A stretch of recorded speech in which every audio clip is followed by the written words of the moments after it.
The cabin lights glowed softly as the Boeing 737 cruised high above the Atlantic, the quiet hum of the engines blending with the occasional rustle of passengers shifting in their seats.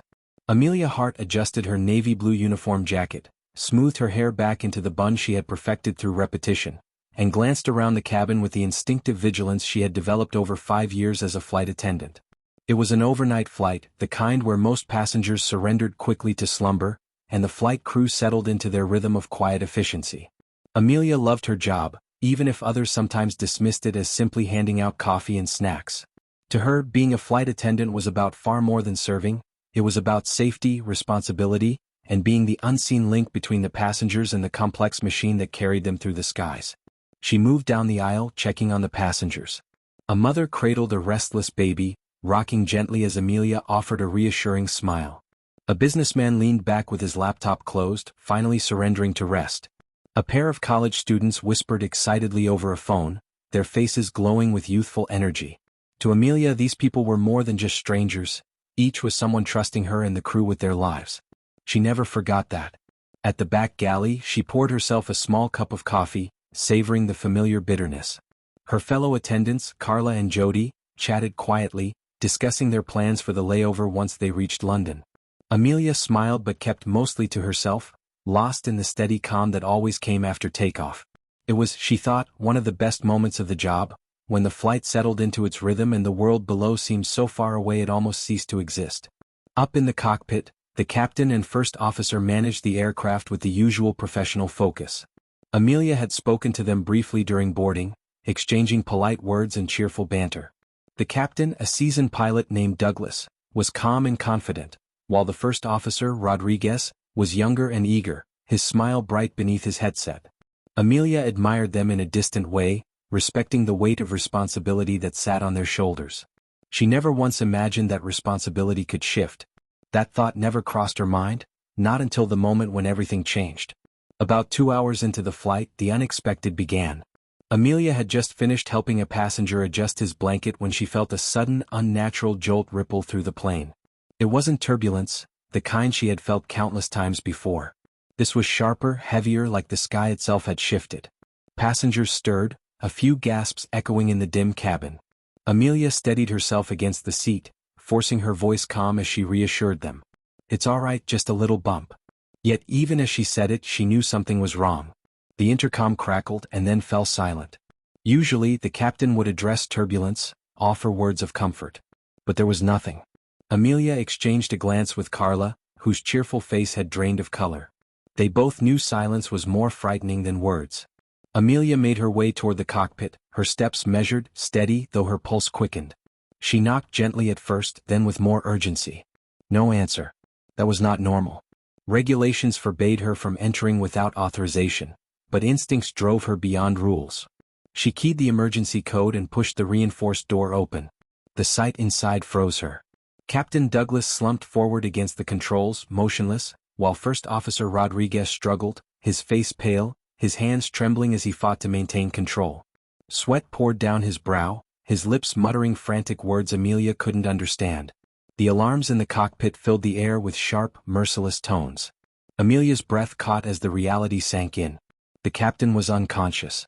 The first officer, barely holding on. Panic threatened to rise, but years of training pushed her forward. "What can I do?" she asked, her voice louder than she intended, her hands gripping the seat behind Rodriguez. Rodriguez turned his face toward her, eyes wide, desperation stark in his gaze. I can't. I'm losing it. I need." His words choked off in a coughing fit. His hands slipped from the yoke, and for a terrifying second the plane dipped before he pulled it back. Amelia reached out instinctively, steadying him though she had no idea how to help. She was just a flight attendant. She wasn't trained for this.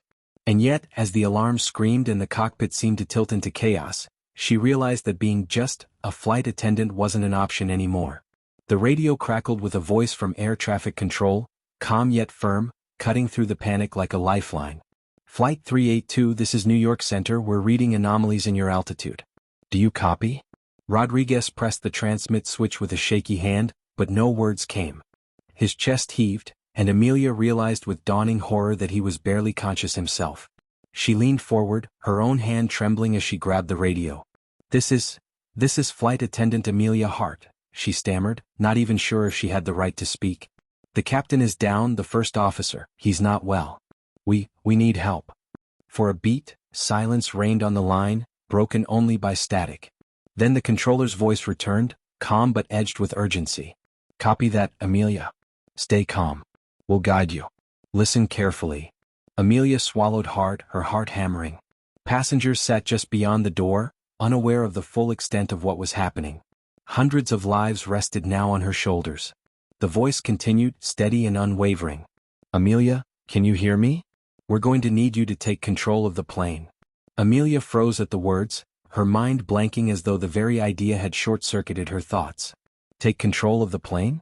She was a flight attendant. She served meals, calmed nerves, and knew every emergency procedure in the cabin by heart. But this, the cockpit, the instruments glowing with numbers and dials she barely understood, the yoke that controlled the fate of every soul on board, it was an entirely different universe. Yet when she looked down and saw Rodriguez sagging, his skin clammy, his breath shallow, she knew she had no choice. I hear you," she whispered into the radio, her voice shaking but clear enough to be heard. "Tell me what to do." "Good, Amelia," the controller's voice replied. "First, you need to place your hands on the control column, the yoke. Do not fight the plane, just keep it steady. Can you do that?" Amelia slid into the captain's seat, her legs trembling so badly she nearly stumbled. Her palms pressed against the yoke, cold sweat dampening her grip. The plane felt alive beneath her touch, shifting, resisting, but not uncontrollable. "I've got it," she said, though her voice cracked. The cabin behind her was oblivious to the full terror unfolding. Carla called through the door, her tone anxious. "Amelia, what's happening? Passengers are asking questions." Amelia fought the urge to answer, to relieve her friend's panic, but she couldn't afford distraction. "Not now." She pressed the radio again. "I'm in the seat. I think I've got it steady. What next?" "Okay, Amelia," the voice guided, calm, deliberate. "You're flying a Boeing 737. Autopilot is still engaged, but with both pilots incapacitated, it's unreliable. We'll walk you through manual adjustments as needed. First, confirm. Look to your left panel. Do you see a switch with CMD lit?" Amelia scanned frantically, heart racing as her eyes darted over endless buttons. Finally she spotted it, a faint green light glowing on the autopilot indicator. "Yes, I see it." "Good. Leave it on for now. That's keeping you level. Now listen carefully, we're going to coordinate a descent route to the nearest airport. But before we move forward, we need to confirm the status of your crew. Can you check if either pilot is responsive?" Amelia leaned toward Rodriguez, touching his shoulder. His eyes flickered, but his words were slurred nonsense. Douglas, the captain, was completely unresponsive, his breathing shallow but present. "They're both down," she reported. "First officer is barely conscious. Captain, he's not moving." The silence that followed was heavy, filled only by static. When the voice returned, it carried a weight Amelia hadn't heard before. "Understood. Amelia, it's just you now. You're the pilot in command." The words hit her like a physical blow. She gripped the yoke tighter, her mind screaming that it wasn't possible. She was no pilot. But the truth was undeniable. If she didn't act, no one would. "Okay," she said softly, surprising herself with the firmness in her tone. "Tell me what to do." Passengers began to murmur behind the cockpit door, sensing something was wrong. Carla's voice rose above the whispers. "Amelia, please. People are scared." Amelia took one deep breath, then activated the intercom, forcing calm into her voice. "Ladies and gentlemen, this is Amelia Hart, one of your flight attendants. We're experiencing a situation, but everything is under control. Please remain seated and calm. I promise we'll keep you safe." Her words wavered slightly, but the confidence was enough to quiet the cabin, for now. She released the switch and whispered, "I hope I didn't just lie to them." "You did exactly what you needed to," the controller encouraged. "Now focus on flying. We're diverting you to Shannon Airport in Ireland. It's the closest safe landing. I'm going to talk you through step by step. Just breathe." Amelia exhaled shakily, trying to steady herself. The glowing instruments before her felt overwhelming, yet the voice on the radio was like an anchor in a storm. She clung to it. Minutes crawled by, every second stretched taut with tension. Amelia learned to read the artificial horizon, the altitude indicator, the throttle levers. Her hands trembled less as she followed instructions. Small adjustments, tiny corrections to keep the plane on course. She repeated each instruction aloud, grounding herself in the rhythm of guidance and response. Outside, the night stretched endlessly, stars scattered across the dark sky. Inside, every passenger's life balanced on her untrained hands. At one point, Rodriguez stirred, his eyes opening briefly. "Don't overcorrect," he mumbled weakly before slipping back into unconsciousness. Amelia bit her lip, his words searing into her mind. "Don't overcorrect." She held on to that advice like a mantra. "Amelia, you're doing great," ATC said, breaking the silence again. "Now in a few minutes we'll need to start your descent. You're going to feel the aircraft shift, but stay calm. Trust the instruments, not your instincts. Do you understand?" She nodded, then remembered he couldn't see her. "Yes, I understand." Her reflection caught in the dark glass of the cockpit window, her face pale, eyes wide, hair slightly undone from the frantic minutes. She hardly recognized herself. But then she thought of the mother with the baby, the businessman, the students, all of them waiting, unaware of the sheer cliff's edge they were teetering on. A strange calm began to wash over her, fragile yet real. She couldn't fail them. She wouldn't. The radio crackled once more, the controller's voice deliberate. "Amelia, prepare yourself. When I give the word, you're going to disengage autopilot and begin a controlled descent. You are in command of Flight 382. Her fingers hovered over the switch, her pulse thundered in her ears. She whispered to herself, almost like a vow. "I can do this." The moment came faster than Amelia expected. The calm, steady voice from ATC guided her with precision, but nothing could fully prepare her for the reality of taking full control of a commercial jet. "Amelia," the controller said, "on my count, disengage autopilot by pressing the CMD switch you located earlier. Place both hands firmly on the yoke. Remember, small movements only. Ready?" Amelia's mouth felt dry as sand, but she nodded, whispering a faint yes into the microphone. Her hands trembled, but she steadied them, wrapping her fingers around the yoke. 3, 2, 1, disengage. She pressed the switch and the soft green glow of the CMD light vanished. The aircraft immediately shifted, dipping slightly to the right. Amelia gasped, gripping the yoke tighter, instinctively jerking it left. The plane lurched in response, passengers behind her crying out as the cabin tilted. "Steady, Amelia," the controller barked. "Small corrections only. You're flying it now. Trust the instruments."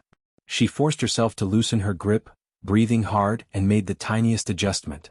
Slowly the jet leveled, the wing stabilizing. Amelia exhaled in relief, but her heart hammered like a drum. "You've got control," ATC confirmed, their tone softer now. "Now gently ease the nose down. Begin a descent to 30,000 feet. Amelia's eyes darted to the altimeter, numbers glowing in a dance she barely understood. "Pull back on the throttle slightly, just a little," the voice continued. She obeyed, her hand shaking as she nudged the lever. The engines hummed lower, the aircraft responding with a subtle drop. Her stomach lurched with the sensation of descent. For a terrifying second, she thought she'd lost control again, but the voice reassured her. "Good. That's it. Keep her steady." The cabin lights flickered briefly, and Amelia imagined the passengers gripping their armrests, whispering prayers, wondering what on earth was happening. She felt the weight of them all pressing against her chest. She couldn't let their fears seep into her focus. She repeated to herself, "Small corrections. Trust the instruments. Don't overcorrect." Those words became her lifeline. Carla's voice called from behind the door again. "Amelia, people are asking questions. They're scared. Should I tell them something?" Amelia's eyes stayed fixed on the glowing dials before her, her hands frozen in place. She couldn't risk distraction, not now. "Tell them we're diverting," she said quickly. "Tell them everything is under control." The words tasted bitter. She wasn't sure they were true, but if the passengers believed them, maybe it would buy her enough time to make them so. Minutes dragged like hours. The controller continued calmly, "Adjust heading 20 degrees right. That's it. Hold steady. Perfect." Amelia's movements became a little smoother, her panic gradually reshaping into sharp concentration. Her body trembled, but her mind clung to every instruction. The ocean stretched endlessly below, a dark expanse dotted with faint reflections of moonlight. The thought of falling into that vast abyss sent chills through her spine, but she refused to let herself imagine it for long. At one point, Rodriguez groaned weakly. His hand twitched on the armrest and his eyes fluttered open. Amelia leaned over, her voice urgent but soft. "Rodriguez, can you hear me? Please, I need you." His lips parted, forming broken words. Hydraulics, check pressure. His voice faded, but the single phrase stuck with her. She turned toward the endless panels of switches, overwhelmed. ATC, he mentioned hydraulics, she said quickly. Do I need to check that? The controller's reply came steady. Copy that. Look to your overhead panel. Do you see a gauge marked hydraulic pressure? Her eyes scanned frantically until she found it. The needles pointed in the green range. Yes, it looks normal. Relief washed over her as the controller replied, good. Then focus on flying. Leave the systems alone unless I tell you otherwise. The descent continued, the numbers on the altimeter ticking down slowly. Amelia could feel sweat dripping along her temple, dampening her collar. The responsibility was crushing, but somewhere deep inside, a small ember of determination began to glow. She was doing it, actually flying. Not perfectly, not with confidence, but enough to keep the plane aloft and descending in control. That ember grew each time the controller said good, or steady, or that's it. Then came turbulence. Without warning, the plane jolted, pitching slightly as invisible air currents shoved against its massive frame. Amelia gasped, instinctively yanking the yoke back. The plane tilted violently and passengers screamed in the cabin. Her heart leapt into her throat. Amelia, relax your hands. Ride it out, the controller's urgent voice cut through the panic. Don't fight it. Small corrections. Her breath came fast and shallow, but she forced herself to ease her grip. She let the plane rock with the turbulence, making the tiniest of adjustments. Gradually, the violent motion steadied, the wings leveling again. Her chest heaved as she whispered to herself, I almost lost it. I almost lost them all. You didn't, ATC replied firmly as though reading her thoughts. You're still here, still flying. That's what matters. You're stronger than you think, Amelia. She closed her eyes for a second, letting those words sink in. Stronger than she thought. She opened them again, staring at the horizon line on the instrument panel, forcing her focus back to the task. The minutes stretched on as the descent continued, each instruction a lifeline she clung to. Finally, the controller's voice returned with a new directive, more serious than before. Amelia, you've done incredible so far. Now comes the real challenge. You're going to have to line up for approach at Shannon. That means we'll need to get you lower, slower, and on course. Are you ready? Her throat tightened. Was she ready? She wanted to say no, to admit she wasn't, that she was terrified beyond words. But the thought of the passengers, the mother with the baby, the students, Carla and Jody, all waiting for her to succeed, gave her the strength to answer. I'm ready, she said. And for the first time since this nightmare began, she almost believed it. The glow of the cockpit instruments illuminated Amelia's tense face as she tightened her grip on the yoke, her pulse hammering against her throat. She had managed to descend, had kept the aircraft steady, but now came the challenge that every pilot trained for over countless hours. Lining up for an approach and bringing the jet to the ground. She had never once touched a yoke before tonight. And yet, with hundreds of lives behind her, there was no one else. All right, Amelia, the controller's voice said, calm but more deliberate now. We're setting you up for the approach to Shannon Airport. You're doing brilliantly. Just listen closely. Amelia exhaled shakily, trying to convince herself she was capable of what they were asking. First, reduce speed, the controller instructed. Pull the throttle back a little more, just a small movement. She reached for the throttle levers, her fingers trembling. She eased them back, the deep hum of the engine softening. The altimeter ticked downward as the airspeed slowly bled off. The plane felt heavier, as though the air itself pressed harder against the wings. That's it, the voice encouraged. Keep it gentle. We want to get you down to 250 knots. Amelia's eyes locked on the airspeed indicator, watching the needle descend. At 250 she froze, afraid to touch anything. Good, the controller said, soothing her nerves with that single word. Her palms were slick with sweat, and her uniform clung damp against her back. She shifted slightly in the captain's seat, her body aching from the rigid posture she had forced herself into. Outside, the night stretched endlessly, but ahead, a faint glow appeared on the horizon, land. The thought of it should have comforted her, but instead it brought fresh dread. Land meant airports, airports meant runways, and runways meant the moment she couldn't escape, the landing. Carla's voice came through the door again, sharper now. Amelia. People are panicking. They can hear the engines changing, they can feel we're descending. What do I tell them? Amelia's chest tightened. For a moment she wanted to break down and admit the truth, that she was no pilot, that she was improvising under guidance, that she was terrified beyond words. But she couldn't. Her passengers needed hope, not fear. "Tell them we're diverting to Shannon for safety reasons," she said firmly, surprised at the authority in her own tone.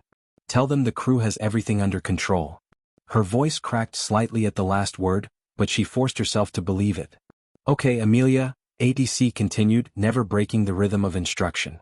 "Now comes the approach. I need you to look for the ILS frequency. This is going to help guide you to the runway. It's on your navigation panel. Do you see an AV-1? Amelia scanned the instruments until she found it, her finger hovering uncertainly. "Yes, I see it." The controller read out a frequency and she dialed it in, not entirely sure what she was doing but following step by step. "Good. Now switch it active."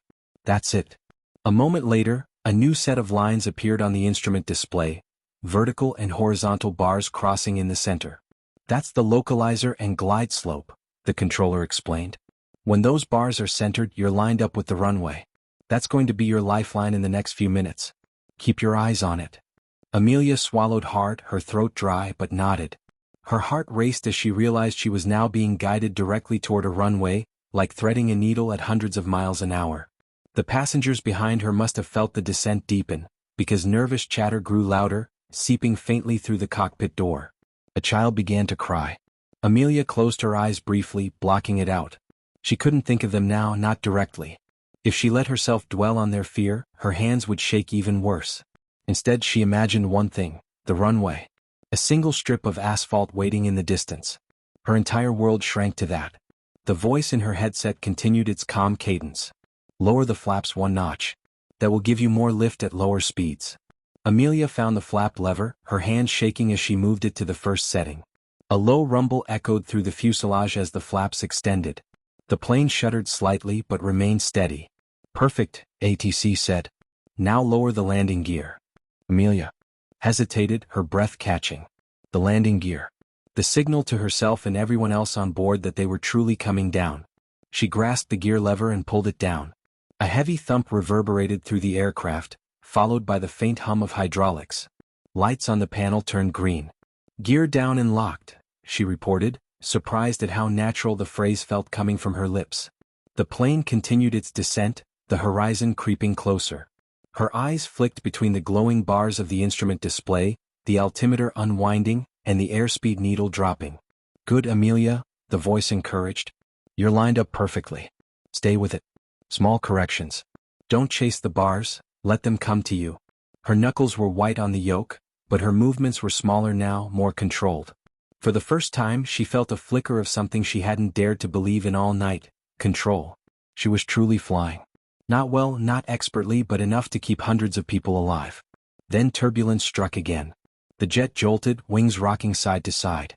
The localizer bar slid sharply to the left. Passengers screamed in the cabin. Amelia's breath caught, panic surging. "It's off. The bar's moving," she cried into the radio. The controller's voice cut in, urgent but steady. "Don't chase it. Keep your wings level.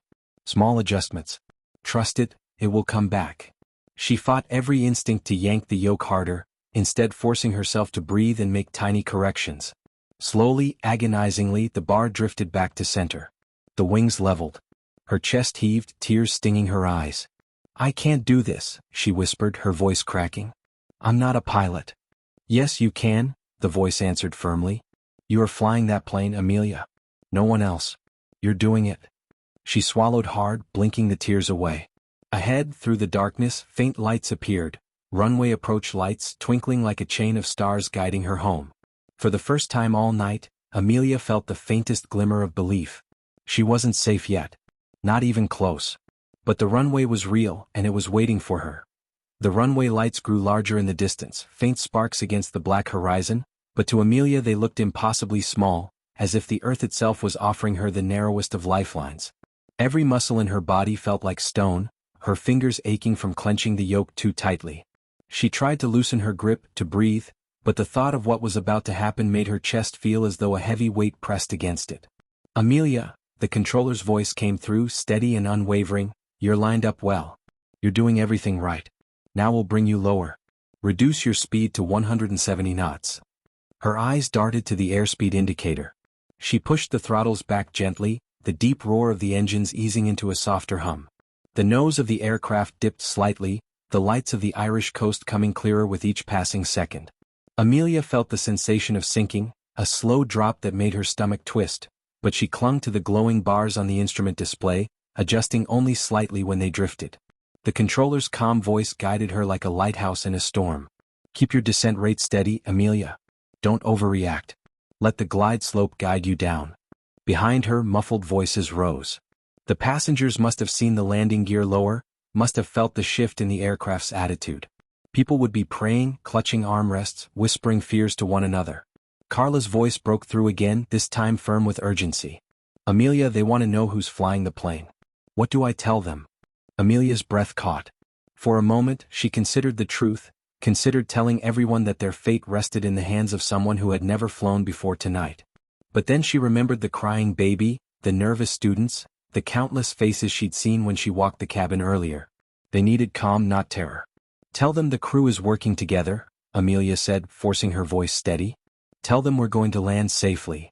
Okay, Amelia, ATC continued, ignoring the background chaos. Drop the flaps to 15 degrees. She reached for the lever, sliding it another notch. The sound of rushing air filled the cabin as the flaps extended further, the aircraft slowing more. The nose wobbled, dipping, but she corrected with the smallest of touches.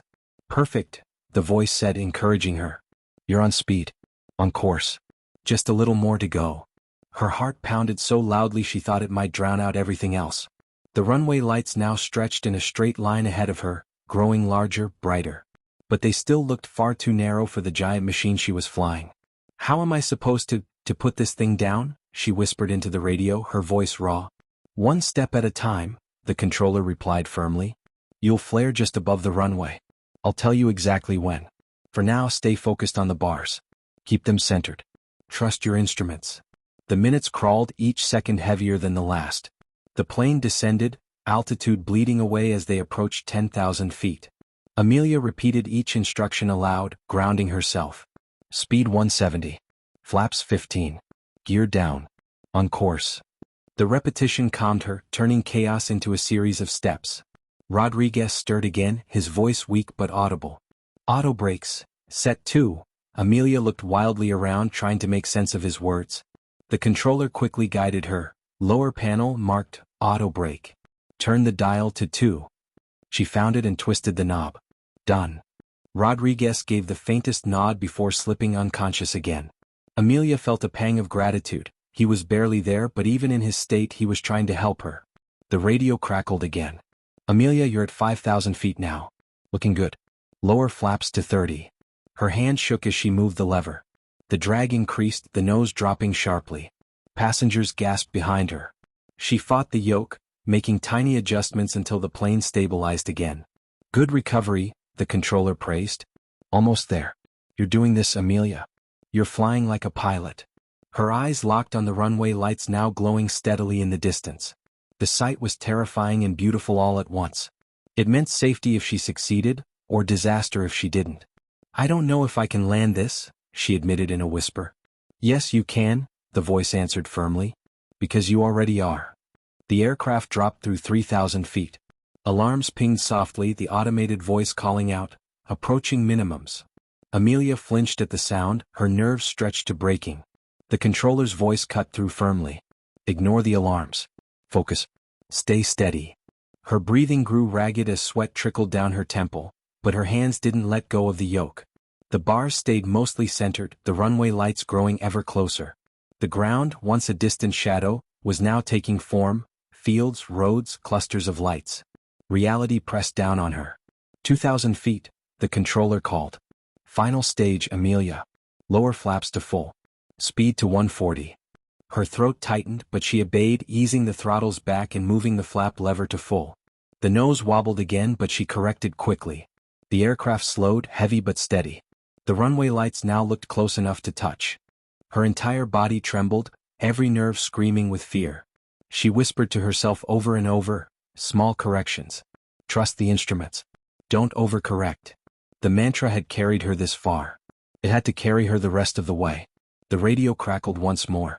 Amelia, you're cleared to land. This is it. Just keep her steady. Follow the lights. And for the first time since she had sat in that cockpit, Amelia dared to believe she might actually make it. The runway lights stretched out like a glowing ladder beneath the black night sky, guiding Amelia toward a destiny she had never imagined. Her heart hammered as the plane continued to sink, the altimeter ticking down past 1,500 feet. The automated voice called out again, 1,000, 1,000, and the sound nearly made her jump out of her skin. Ignore it, the controller reminded her, calm but firm. You're doing beautifully, Amelia. Just stay with it. Her eyes flicked constantly between the glowing crossbars of the instrument display and the faint line of the runway through the windshield. The bars danced slightly with turbulence, drifting to the side, but she fought the urge to overreact. Small corrections, she whispered to herself, adjusting gently. Her hands were slick with sweat, her knuckles white against the yoke. The passengers behind her were silent now, sensing the gravity of what was about to happen. The quiet was more terrifying than the screams had been earlier. It meant every soul on board was holding their breath, waiting. 700 feet, the controller guided. You're on the glide slope. Looking perfect. Hold it steady. Don't chase the nose. Trust the instruments. Amelia swallowed hard, forcing herself to breathe. The runway lights loomed larger now, forming two parallel lines stretching into the earth. She had seen this sight before, countless times as a passenger herself. But never had she been the one holding the controls. 500 feet, the automated voice announced. Alarms beeped softly, adding layers to the cacophony of her pounding heartbeat. You're doing great, ATC encouraged. Keep it coming. Ease the throttle just a touch more. Hold 140 knots. Amelia reached for the throttles with trembling fingers, easing them back. The engines responded with a change in pitch, the aircraft slowing, heavy with drag. Her chest tightened, fear gnawing at her edges, but she forced herself to keep steady. The ground was rushing closer. She could see fields now, faint lights of houses, a road cutting across the darkness. For a split second she thought of the people below, unaware of the crisis flying above them. Then she forced her mind back to the glowing bars and the approaching runway. 300 feet, the voice said. Flare in about 10 seconds. That means you'll gently pull back to raise the nose right before touchdown. Not too much or you'll stall. Just enough to soften the landing. Amelia's breathing quickened. She had never practiced this, had never felt it before. How was she supposed to know what was just enough? She could see the runway lights rushing toward her now, filling the cockpit windows. Her pulse roared in her ears. 200 feet, the automated voice warned. Keep it coming, ATC instructed. You're lined up perfectly. Don't look away from the end of the runway. Focus. Amelia locked her gaze on the far end of the glowing strip, gripping the yoke tighter. 100 feet, the voice droned. Amelia's breath caught. The ground surged upward, closer and closer. Her arms stiffened, ready to pull. Ease back just a little, ATC commanded. Amelia pulled gently, her whole body trembling. The nose lifted slightly, the lights of the runway tilting under her view. The aircraft sank rapidly, her stomach twisting as gravity reached for them. 50 feet. The voice rang in her ears. Ease back more, hold it steady. Amelia pulled a little further, her eyes wide, terrified. The runway filled her vision now, its lights rushing beneath the nose. 30 feet, came the call. Almost there, Amelia, hold it steady, don't yank it. 20 feet. The aircraft shuddered, the wheels still above the asphalt. Amelia's breath came in ragged gasps, her mind a blur of panic and determination. Then came the impact. The tires screeched against the runway, the entire fuselage shuddering violently as the landing gear met the earth. The jolt slammed Amelia back into her seat, the yoke trembling in her hands. Gasps and cries erupted from the cabin behind her. For a terrifying second, the jet bounced, lifting slightly back into the air. Don't panic. ATC shouted in her ear. Hold steady, ease it down. Amelia forced her trembling arms to keep steady, pulling just enough to guide the nose upward. The jet dropped again, the wheels slamming down harder this time, but they stuck. The roar of rubber on asphalt filled the air. You're down. You're down, the controller yelled. Amelia's eyes filled with tears, but her hands stayed locked on the yoke. Now brakes, Amelia, apply the brakes. Reverse thrust. She glanced wildly at the panels, her mind blank. Then Rodriguez stirred faintly, his weak hand lifting toward the throttle quadrant. She followed his gesture and pushed the reverse thrust levers up. The engines roared backward, a deafening howl as the aircraft slowed. The auto brakes activated, the deceleration pressing her hard into the seatbelt. The runway lights raced past the windows, but gradually, agonizingly, the speed bled away. The cries from the cabin turned into cheers, shouts of relief, sobs of joy as passengers realized they were on solid ground. Amelia barely heard them. Her world was a tunnel of sound, the thunder of engines, the screech of tires, the pounding of her own heart. Finally, the plane slowed to a crawl, rolling gently down the runway. The roar faded, replaced by the soft hum of taxi speed. Amelia's chest collapsed as she exhaled a breath she hadn't realized she was holding. Her hands trembled violently, barely able to release the yoke. The headset crackled again. Flight 382, welcome to Shannon. Amelia, you did it. You just landed a 737. The words washed over her, unreal, impossible. She leaned back, tears spilling freely down her cheeks. She had done it. Somehow, against every odd, she had brought them down alive. For a long moment after the plane rolled to a halt, Amelia simply sat frozen in the captain's chair, unable to move. Her hands were still welded to the yoke, trembling so hard she could feel the vibrations in her elbows. Her breath came in shallow gasps, her chest aching from the strain of holding everything together for so long. The dim glow of the cockpit panels lit her pale face, streaked with tears that she hadn't even realized were falling. Outside, blue and red lights flashed across the night as emergency vehicles roared toward the aircraft, their beams reflecting off the wet tarmac. Behind her, the cabin erupted into a storm of sound. Passengers sobbed uncontrollably, hugged each other, and cried out prayers of thanks. Some clapped wildly, some laughed in a hysterical release of fear, and others just sat quietly, stunned into silence. The noise washed forward to the cockpit, reminding Amelia that she wasn't alone, that hundreds of lives were back on solid ground because of what she had done.